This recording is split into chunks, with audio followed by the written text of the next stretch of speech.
আসসালামু আলাইকুম, আমন্ত্রণ জানাই সংবাদের সঙ্গে আছি হৃদয় হোসেন। বিস্তারিত সংবাদের শুরুতেই জানিয়ে দিচ্ছি ফ্রেশ আটা ময়দা সুতি সংবাদ শিরোনামগুলো। নিরাপত্তার জন্য জনভোগান্তি যেন না হয় খেয়াল রাখতে এসএসএফ কে প্রধান উপদেষ্টার নির্দেশ, রাজনৈতিক মতাদর্শের ঊর্ধ্বে উঠে কাজ করার আহ্বান।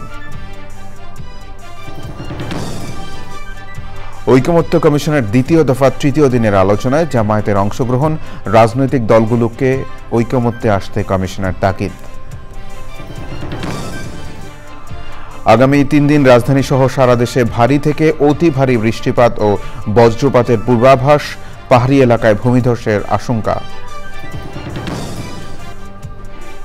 ইসরায়েলে মাঝারি পাল্লার হাইপারসোনিক ক্ষেপণাস্ত্র ছোঁড়ার দাবি করেছে ইরান। ইরানের আকাশসীমা নিয়ন্ত্রণে উল্লেখ করে নিঃশর্ত আত্মসমর্পণে ট্রাম্পের আহ্বান।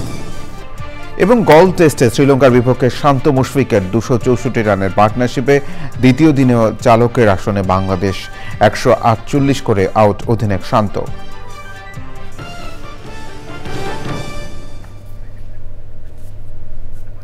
সংবাদ শিরোনামগুলো জানাচ্ছিলাম। এখনকার সংবাদ আয়োজনে একই সঙ্গে চ্যানেল আই ইউটিউব চ্যানেল এবং channel I OTT platform I স্ক্রিনে লাইভ স্ট্রিম হচ্ছে।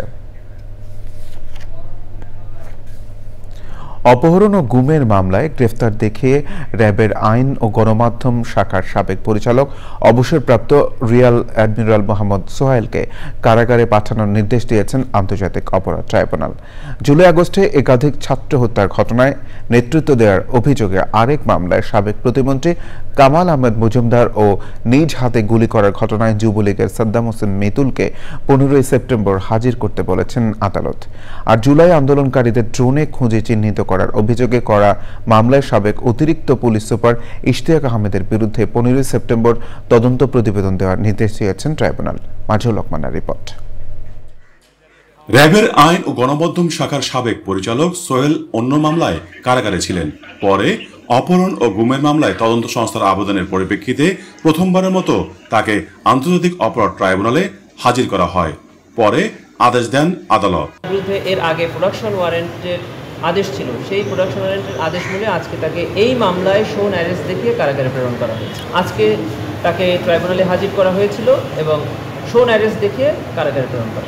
এখনো পর্যন্ত কমান্ডার সোহাইল একমাত্র আসামি, আর অন্যান্য যাদের বিরুদ্ধে তদন্ত সংস্থা প্রাথমিক সত্যতা পেয়েছে তাদের ব্যাপারে এখনো কোনো স্টেপস আমাদের কাছে নিয়েছে বলে কোনো তথ্য প্রেরণ করেনি। জুলাই আন্দোলনকারীদের ড্রোনে খুঁজে চিহ্নিত করার অভিযোগে করা মামলায় সাবেক অতিরিক্ত পুলিশ সুপার ইশতিয়াক এবং মিরপুরের ঘটনায় কামাল আহমেদ মজুমদার ও যুবলীগ নেতা সাদ্দাম হোসেনের বিষয়ে আদেশ দেন ট্রাইব্যুনাল। সেখানকার তৎকালীন এমপি কামাল আহমেদ মজুমদার এবং তৎকালীন ওইখানকার একজন আওয়ামী লীগ নেতা, যাদের দুজনকে আজকে ট্রাইব্যুনালে শোন অ্যারেস্ট দেখানোর জন্য আবেদন করা হয়েছে, তারা অন্যান্য মামলায় গ্রেফতার আছে। সেই আবেদনটিও আজকে মঞ্জুর হয়েছে এবং এই দুজন আসামিকে এখন থেকে মিরপুরের মামলায় ট্রাইব্যুনালে গ্রেফতার দেখানো হবে। গণঅভ্যুত্থান চলাকালে ড্রোন ব্যবহার করে এবং হেলিকপ্টারের মাধ্যমে গুলিবর্ষণ করে ছাত্র জনতার অবস্থান নির্ণয় করা এবং তাদেরকে হত্যা করা, সেখানে ড্রোন ব্যবহারের যিনি দায়িত্বে ছিলেন ইশতিয়াক আহমেদ, ওনাকে আজকে ট্রাইব্যুনালে হাজির করা হয়েছিল। আমরা এই মামলায়ও তদন্ত প্রতিবেদন দাখিলের জন্য তদন্ত সংস্থার আবেদনের প্রেক্ষিতে সময় চেয়েছি, ট্রাইব্যুনাল সময়ের আবেদন মঞ্জুর করেছে। জুলাই গাবতলীর গণহত্যার আসামি অতিরিক্ত পুলিশ সুপার SM মাইনুল ইসলামের বিরুদ্ধে 15 সেপ্টেম্বর তদন্ত প্রতিবেদন জমা দেওয়ার নির্দেশ দিয়েছেন ট্রাইব্যুনাল। মাঝুল হক মান্না, চ্যানেল আই, ঢাকা। আগামী ৭২ ঘন্টায় সারা দেশে ভারী থেকে অতি ভারী বৃষ্টিপাত ও বজ্রপাতের পূর্বাভাস দিয়েছে আবহাওয়া অধিদপ্তর। সেই সাথে পাহাড়ি এলাকায় ভূমিধসের আশঙ্কা করা হচ্ছে। আবহাওয়াবিদ ডক্টর মোহাম্মদ বজলুর রশিদ জানিয়েছেন, সপ্তাহখানেক দেশ জুড়ে বৃষ্টিপাতের পর তাপমাত্রা আবার বাড়তে পারে। বৃষ্টিপাতের জন্য চট্টগ্রাম, কক্সবাজার, মংলা ও পায়রা সমুদ্র বন্দরকে ৩ নম্বর স্থানীয় সতর্ক সংকেত দেখাতে বলা হয়েছে। চলমান রয়েছে, এটা আগামী আরও ৭২ ঘন্টা মোটামুটি কন্টিনিউ করবে এবং এটা আরও বাড়তে পারে। তবে যেটা হচ্ছে যে এর প্রভাবে বেসিক্যাল দক্ষিণ অঞ্চলে আপনার heavy two very heavy rainfall warning আমরা দিয়েছি এবং এর সাথে সাগরও উত্তাল থাকতে পারে। এই জন্য 4টা সমুদ্র বন্দরকে 3 নম্বর স্থানীয় সতর্ক দেখে যেতে বলা হয়েছে। পুরো বিভাগে অতি ভারী বর্ষণ হতে পারে, এই জন্য ওই সব জায়গাতে বিশেষ করে পাহাড়ি অঞ্চলে ভূমিধসের সম্ভাবনা রয়েছে। এটা আমরা ওয়ার্নিংয়ে এটা বলেছি। নিরাপত্তার কারণে জনগণের ভোগান্তি হয় এমন সীমাবদ্ধতা আরোপ না করতে এসএসএফ-এর প্রতি আহ্বান জানিয়েছেন প্রধান উপদেষ্টা অধ্যাপক ডক্টর মোহাম্মদ ইউনূস। তিনি বলেছেন, জনবিচ্ছিন্ন না হয়ে বরং জনসংযোগ ও নিরাপত্তার মেলবন্ধনের মাধ্যমে দায়িত্ব পালন করতে হবে। মুস্তাফা মল্লিকের রিপোর্ট।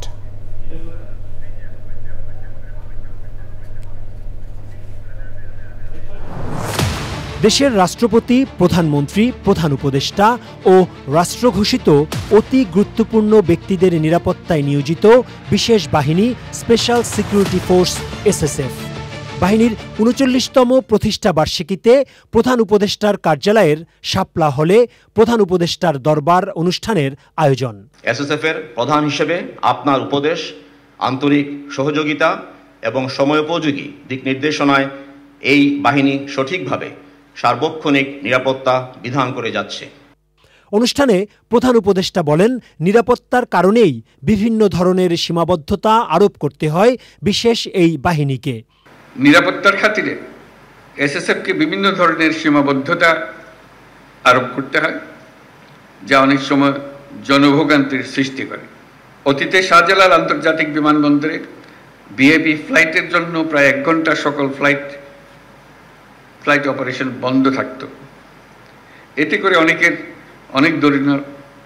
অনেক ধরনের জটিলতার সৃষ্টি হতো। আমি এই নিষেধাজ্ঞা তুলে দিয়েছি।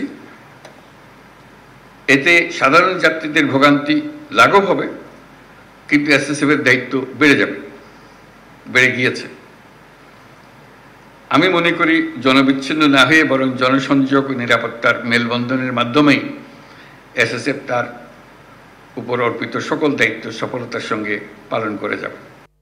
এসএসএফ সদস্যদের রাজনৈতিক মতাদর্শের ঊর্ধ্বে উঠে নিরাপত্তার জন্য কাজ করে যাওয়ার আহ্বান জানান প্রধান উপদেষ্টা। রাষ্ট্রঘোষিত ভিআইপিদের নিরাপত্তা প্রদানে পেশাগত দক্ষতা অর্জনের পাশাপাশি চারিত্রিক দৃঢ়তা, উন্নত শৃঙ্খলা, সততা, দায়িত্বশীলতা এবং মানবিক গুণাবলীর বিষয়সমূহ গুরুত্বের সাথে বিবেচনা করতে হবে এবং সকল ধরনের রাজনৈতিক মতাদর্শের ঊর্ধ্বে থেকে পেশাদারিত্বের সাথে কাজ করে যেতে হবে। সার্বিক নিরাপত্তা নিশ্চিত করতে সব বাহিনী ও গোয়েন্দা সংস্থার সুসম্পর্ক বজায় রাখা এবং নিবিড় যোগাযোগ ও সমন্বয়ের মাধ্যমে দায়িত্ব পালনের নির্দেশ দেন প্রধান উপদেষ্টা। Mustafa Mallik, channel I, Dhaka. জাতীয় ঐকমত্য কমিশনের দ্বিতীয় পর্যায়ের রাজনৈতিক সংলাপের তৃতীয় দিনে প্রথম পর্যায়ের অসমাপ্ত আলোচনা ও গুরুত্বপূর্ণ ইস্যুতে রাজনৈতিক ঐকমত্য গঠনে আলোচনা চলছে। জামায়াত ইসলামী আজকের আলোচনায় যোগ দিয়েছে, সেখানে ব্রিফিং চলছে। আমরা সরাসরি সেখানে চলে যাচ্ছি। গণতন্ত্র মঞ্চের পক্ষ থেকে আমরা কথা বলার চেষ্টা করেছি। আমরা বলছি যে আজকে যে বিষয়টি উত্থাপিত হয়েছে, এটি বাংলাদেশের জনগণের একটি প্রত্যাশিত বিষয়। আমরা মনে করি রাষ্ট্রের যে কর্তৃত্ববাদী শাসন এখানে তৈরি হয়েছে 15 বছরের এবং 54 বছরের ইতিহাসেও, সেটির মূল কারণ হচ্ছে কেন্দ্রীভূত শাসন ব্যবস্থা। এক ব্যক্তির হাতে ক্ষমতা, এক ব্যক্তির হাতে সমস্ত কিছু দিয়ে দেওয়ার মধ্য দিয়ে তার যে অপশাসক হয়ে দুঃশাসক হয়ে ওঠার যে কাহিনী আমরা দেখেছি, তার কথাটা বলছি 1 মিনিট, সেই জায়গা থেকে উত্তরণের জন্য আমরা যে সাংবিধানিক প্রতিষ্ঠানসমূহ অতীতে যেভাবে কার্যকর করা হয়েছে, দলদাসে পরিণত করা হয়েছে, তার থেকে উত্তরণের জন্য আমরা মনে করি আজকে এনসিসির যে প্রস্তাব, সেটি অত্যন্ত গুরুত্বপূর্ণ এবং বাংলাদেশ নামক রাষ্ট্রটি যে ধ্বংসপ্রাপ্ত হয়ে গিয়েছে সেটাকে পুনর্গঠন করবার জন্য, রাষ্ট্রের গণতান্ত্রিক রূপান্তরের জন্য এই এনসিসি অত্যন্ত গুরুত্বপূর্ণ কাজ করবে। তার ক্ষমতা কাঠামো কি হবে, তার গঠন প্রণালী কি হবে, সে নিয়ে আলোচনা হচ্ছে, আরো আলোচনা হতে পারে। একটি বিষয়ে আলোচনা আসছে, এটি কি সরকারের ক্ষমতাকে সীমাবদ্ধ করছে কিনা। আমরা পরিষ্কার করতে চাই, সাংবিধানিক প্রতিষ্ঠানসমূহ নিয়োগের ক্ষেত্রে সরকারের ক্ষমতাকে সীমাবদ্ধ করছে না, বরং সকলে মিলে অংশীদারদের মতামতের ভিত্তিতে এটি তৈরি হলে সরকার এবং জনগণ কেউই ক্ষতিগ্রস্ত হবে না। ইশরাক হোসেনকে আনুষ্ঠানিকভাবে ঢাকা দক্ষিণ সিটি মেয়রের দায়িত্ব বুঝিয়ে দেওয়ার দাবিতে আন্দোলন চলছে। আন্দোলনের খবর জানাতে নগর ভবনে আছেন লায়লা নওশিন। আমরা সরাসরি যাচ্ছি তার কাছে। নওশিন, এই মুহূর্তে আন্দোলনের কি পরিস্থিতি?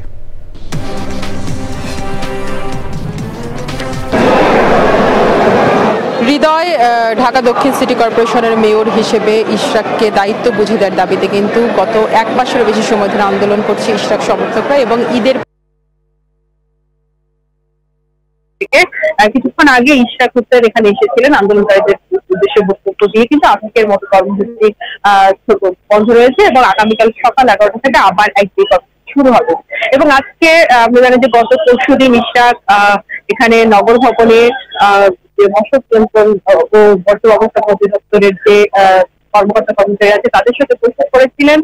আজকেও জরুরি সেবা কার্যক্রম অনেকের সাথে বৈঠক করছে ইশরাক। এবং গত পরশুদিন ইশরাক মেয়রের চেয়ারে বসে যে বৈঠক করেছিলেন, এরপর ব্যাপক সমালোচনা হয়েছে যে শপথ না নিয়ে কেন মেয়রের চেয়ারে বসে ইশরাক বৈঠক করলেন সিটি কর্পোরেশনের কর্মকর্তা কর্মচারীদের সঙ্গে। সেই বিষয়ে ইশরাক আজকে দেখা দিয়েছেন। ইশরাক কিছুক্ষণ আগে সাংবাদিকদের বলেছেন যে সরকারের পক্ষ থেকে ইশরাকের এই আন্দোলনকে বানচাল করে দিতে, আন্দোলনকে ভিন্নভাবে ব্যাখ্যা করতে বিভিন্ন ধরনের ষড়যন্ত্র চালানো হচ্ছে। এবং তিনি স্থানীয় সরকার উপদেষ্টা আসিফ মাহমুদ সজীব ভুঁইয়ার সমালোচনা করে বলেছেন যে এক ধরনের স্বৈরাচারী মনোভাবের কারণে তাদের দাবি মেনে নেওয়া হচ্ছে না। এবং ঢাকাবাসী ভোটে নির্বাচিত মেয়র হিসেবে নিজেকে ব্যাখ্যা করে তিনি আদালতের রায় যেখানে তাকে মেয়র হিসেবে ঘোষণা করা হয়েছে সেখানে কেন সরকারের পক্ষ থেকে বলেছেন। তিনি বলেছেন বাংলাদেশ সারা দেশ থেকে বিভিন্ন মহলের বিভিন্ন দাবি নিয়ে যখন সরকারের কাছে আসছে, সড়ক অবরোধ করতে সরকারের সব দাবি কর্মকর্তা ও ঢাকা কর্পোরেশনের বাসিন্দারা দীর্ঘ এক মাসের বেশি সময় ধরে ইশরাককে মেয়রের দায়িত্ব দাবিতে যে আন্দোলন করছেন, সেই আন্দোলনের ব্যাপারে সরকার কর্ণপাত করছে না দাবি করেছে। এবং এখন পর্যন্ত এই একটা আন্দোলনে সরকারের পক্ষ থেকে কোন ধরনের তার সাথে যোগাযোগ করা হয়নি। আন্দোলন এবং একই সাথে গত 3 দিন থেকে কিন্তু সিটি কর্পোরেশনের জরুরি সেবা কার্যক্রম ইশরাক নেতৃত্ব দিচ্ছেন, এই কার্যক্রমগুলো যাতে চালু হয়। আরেকটি দাবি ইশরাক করেছেন যে গত কয়েকদিন আগে স্থানীয় সরকার উপদেষ্টা সিটি কর্পোরেশনের কর্মকর্তা কর্মচারীদের বলেছেন যে ইশরাকের নির্দেশে যে জরুরি সেবা কার্যক্রমগুলো পরিচালিত হচ্ছে সেগুলো যেন বন্ধ করা হয়, অর্থাৎ সিটি কর্পোরেশনের বিভিন্ন পরিবহনের যেন জ্বালানি বন্ধ করা হয়।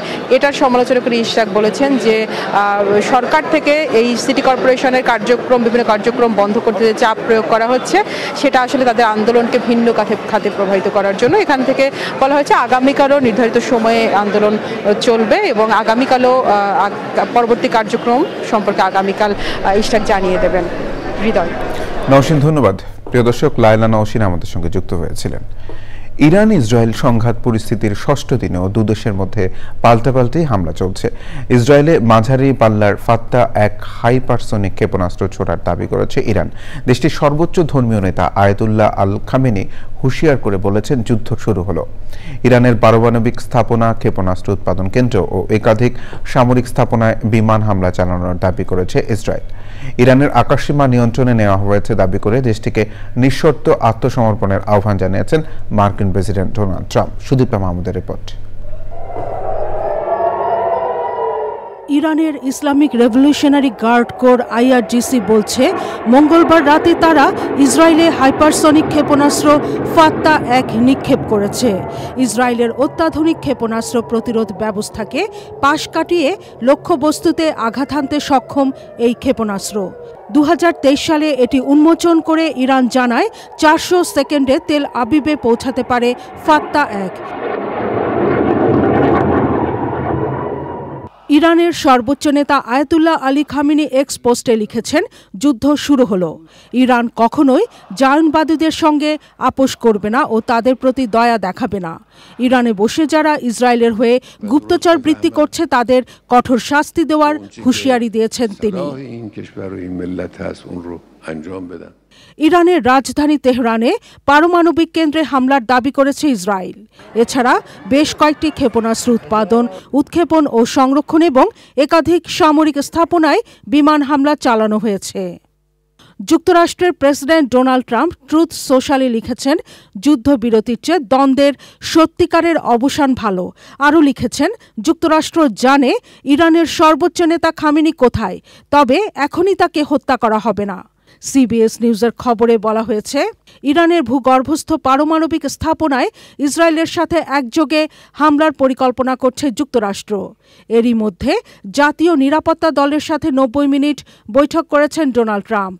বিবিসি জানিয়েছে, গত 3 দিনে অন্তত 30টি মার্কিন সামরিক বিমান যুক্তরাষ্ট্র থেকে ইউরোপে গেছে।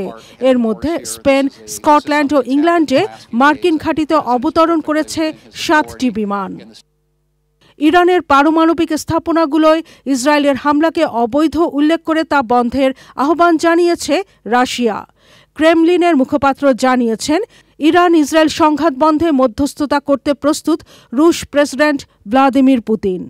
ইরানে ইসরায়েলের সামরিক অভিযানকে কেন্দ্র করে মধ্যপ্রাচ্যে উত্তেজনা বাড়ায় উদ্বেগ প্রকাশ করেছেন চীনা প্রেসিডেন্ট শি জিনপিং।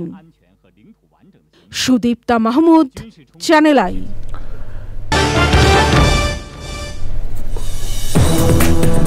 বিরতির পর আবার আমন্ত্রণ চ্যানেল সংবাদে।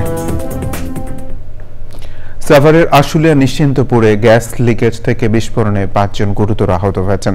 তাদের আশঙ্কাজনক অবস্থায় ঢাকা মেডিকেল কলেজ হাসপাতালে পাঠানো হয়েছে। ভোরে নিশ্চিন্তপুর পশ্চিম পাড়ায় মন্ডল মার্কেট সংলগ্ন এলাকায় জুয়েল আহমেদ নামে এক ব্যক্তির দোতলা বাড়ির নিচতলায় ওই দুর্ঘটনা ঘটে। স্থানীয়রা জানায়, বাড়ির গ্যাস সিলিন্ডারের পাইপ লিকেজ হয়ে রান্নাঘরে গ্যাস জমেছিল। ভোরে রান্না করার সময় বিস্ফোরণে ধসে পড়ে বাড়ির কিছু অংশ। সে সময় ক্ষতিগ্রস্ত হয় আশপাশের কয়েকটি বাড়ি। দগ্ধ ও গুরুতর আহত হয়েছেন 5 জন। প্রতিবেশীরা তাদের প্রথমে স্থানীয় নারী ও শিশু স্বাস্থ্য কেন্দ্র হাসপাতালে নিয়ে যান। সেখান থেকে আশঙ্কাজনক অবস্থায় তাদের ঢাকা মেডিকেল কলেজ হাসপাতালে পাঠানো হয়। দুর্যোগ ব্যবস্থাপনার জন্য তথ্য ও যোগাযোগ প্রযুক্তি কাজে লাগাতে রাজধানীতে 2 দিনের কর্মশালা শুরু হয়েছে। আগারগাঁওয়ে বিটিআরসি ভবনে জাতীয় জরুরি টেলিযোগাযোগ পরিকল্পনা এবং সেল ব্রডকাস্ট আগাম সতর্কতা বিষয়ে কর্মশালায় বিটিআরসি চেয়ারম্যান অবসরপ্রাপ্ত মেজর জেনারেল মোহাম্মদ এমদাদ উল বারী বলেন, বাংলাদেশের মতো প্রাকৃতিক দুর্যোগপূর্ণ দেশের জন্য আগাম সতর্কতা জীবন রক্ষাকারী হয়ে উঠছে। কর্মশালায় আন্তর্জাতিক টেলিকমিউনিকেশন ইউনিয়ন, দুর্যোগ ব্যবস্থাপনা বিভাগ, সশস্ত্র বাহিনী বিভাগ, রেড ক্রস, ইউনিসেফ, বিশ্ব খাদ্য সংস্থা, এশীয় উন্নয়ন ব্যাংক, বিশ্ব ব্যাংক, মোবাইল অপারেটর কোম্পানি ও তথ্য প্রযুক্তি বিশেষজ্ঞরা ছিলেন।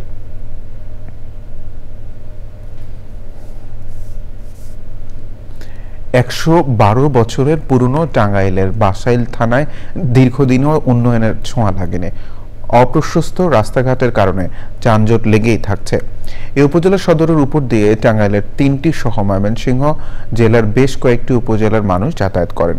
বিস্তারিত মুসলিম উদ্দিন আহমেদের রিপোর্টে। ব্রিটিশ আমলের থানা হলেও কোনো উন্নয়ন হয়নি। বিশেষ করে প্রতিটি রাস্তাঘাট অপ্রশস্ত। এই সড়ক দিয়ে প্রতিদিন সখীপুর, ঘাটাইল ও মির্জাপুর উপজেলার মানুষ চলাচল করে। এছাড়াও ময়মনসিংহের ভালুকা, ফুলবাড়ী উপজেলার মানুষও টাঙ্গাইল জেলা শহরে যাতায়াতের জন্য এই সড়ক ব্যবহার করে। বাসাইল বাসস্ট্যান্ড থেকে নতুন বাসস্ট্যান্ড পর্যন্ত প্রায় 1/2 কিলোমিটার সড়কের দুপাশে হাটবাজার ও দোকানপাট। যানজট নিরসনের দৃশ্যত কোনো পদক্ষেপ নেই। এখানে ট্রাফিকের কোনো ব্যবস্থা নাই, পাশাপাশি আশপাশে দোকানপাট চাপে গেছে। রাস্তাটা খুবই সরু, এই রাস্তাটা প্রশস্ত হওয়া দরকার। জ্যামজট যদি কমাইতে চায় তাহলে সরকারের বিকল্প একটা রাস্তা করতে হবে। এই হাটটা আপনার সোমবারে এই জায়গা থেকে সরাই দিতে হবে, ওই মাঠে দিতে হবে। হাটের দিন হলে আমরা গাড়ি চালাইতে পারি না। কর্তৃপক্ষ বলছে, বিকল্প সড়ক না হলে এই সমস্যার সমাধান হবে না। সোমবারে যে হাটের কারণে যে যানজটটা হয়, সেইটা যদি আমরা ওই হাটের একটা অংশটাকে যদি মাঠে ট্রান্সফার করতে পারি তাহলে হাটের যানজটটা কমে যাবে। এই সড়কে যাতায়াতকারী যাত্রীদের দুর্ভোগ দীর্ঘদিনের। যানজটের এই সমস্যার সমাধান হবে, দুর্ভোগ লাঘব হবে সকলের, এমনটাই মনে করছেন সংশ্লিষ্টরা। টাঙ্গাইলের বাসাইল থেকে মুসলিম উদ্দিন আহমেদ, চ্যানেল আই। নিটুল টাটা কৃষি সংবাদ।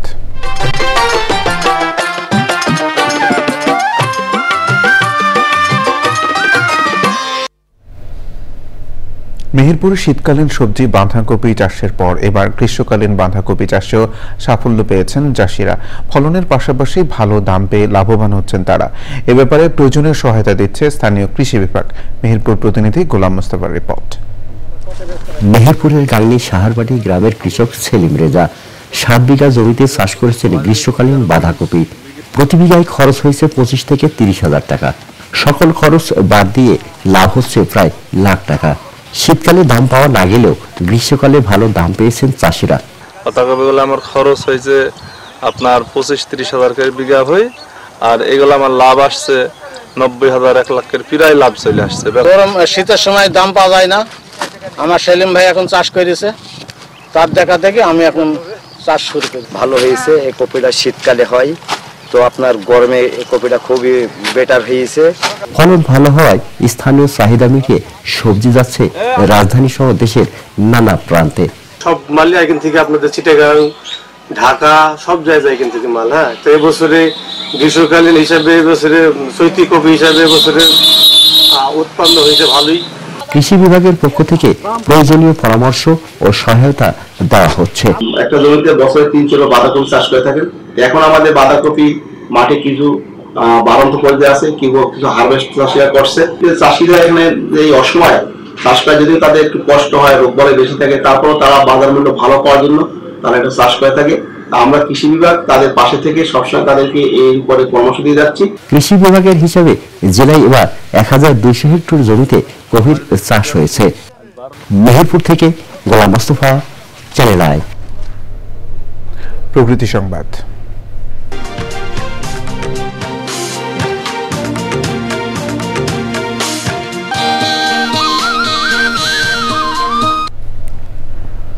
জলবায়ু বিরূপ প্রভাব মোকাবেলায় নোয়াখালীতে বৃক্ষরোপণের উদ্যোগ নিয়েছে উপজেলা প্রশাসন। পরিবেশ সচেতনতা বাড়াতে শিক্ষার্থীদের মাঝে ফলদ, বনজ ও ঔষধি গাছের চারা বিতরণ করা হয়। জীববৈচিত্র্য ও পরিবেশ সুরক্ষায় এমন উদ্যোগকে স্বাগত জানিয়েছেন বিশিষ্টজনেরা। আলাউদ্দিন শিবলুর তথ্য, ভিডিওচিত্রে আফরোজা হাসির রিপোর্ট। নির্বিচারে বনভূমি উজাড়ে ধ্বংসাত্মক উন্নয়নে বাড়ছে বৈশ্বিক উষ্ণতা, সেই সাথে বাড়ছে ঝড়, জলোচ্ছ্বাস সহ নানা প্রাকৃতিক দুর্যোগ। বিপর্যস্ত পরিবেশ প্রকৃতিকে আবারও প্রাণবন্ত করতে বেগমগঞ্জ সরকারি পাইলট উচ্চ বিদ্যালয়ে উপজেলার 63টি শিক্ষা প্রতিষ্ঠানের শিক্ষক ও শিক্ষার্থীদের মাঝে 5000 গাছের চারা বিতরণ করা হয়। গাছটি নিয়ে বাড়ির আঙ্গিনায় রোপণ করব। আমাদেরকে অনেকগুলা গাছে দিছে, ফল জাতীয় গাছ এবং উদ্ভিদ জাতীয় গাছ।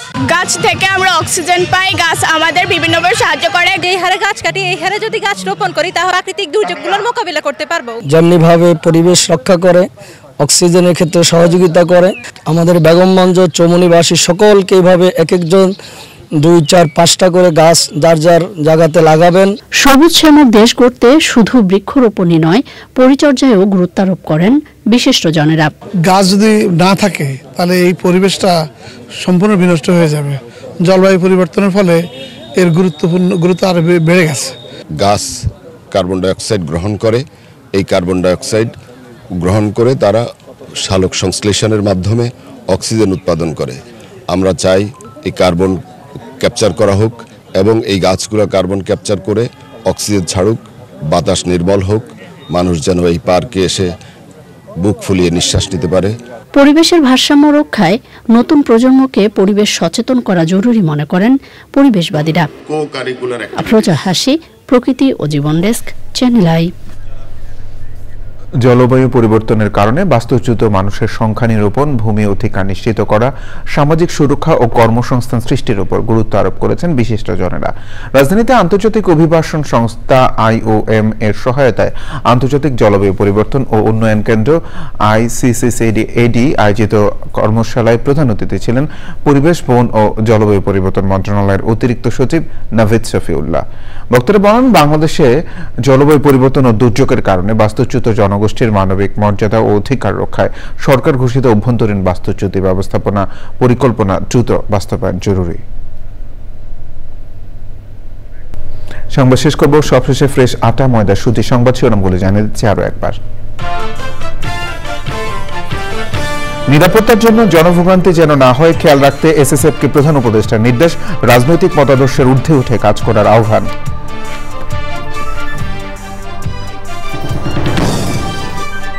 ঐকমত্য কমিশনের দ্বিতীয় দফা তৃতীয় দিনের আলোচনায় জামায়াতের অংশগ্রহণ, রাজনৈতিক দলগুলোকে ঐকমত্যে আসতে কমিশনের তাগিদ।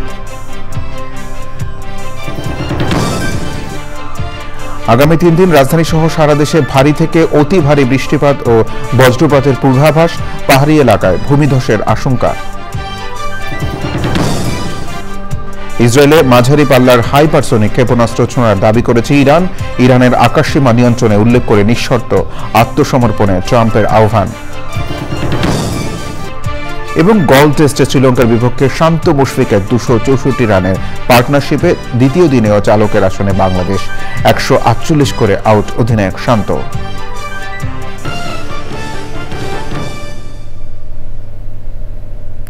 চ্যানেলের সর্বশেষ সংবাদ জানতে ভিজিট করুন চ্যানেল i online.com-এ। যুক্ত থাকুন আমাদের সোশ্যাল মিডিয়া প্ল্যাটফর্মগুলোর সাথে। ধন্যবাদ সবাইকে।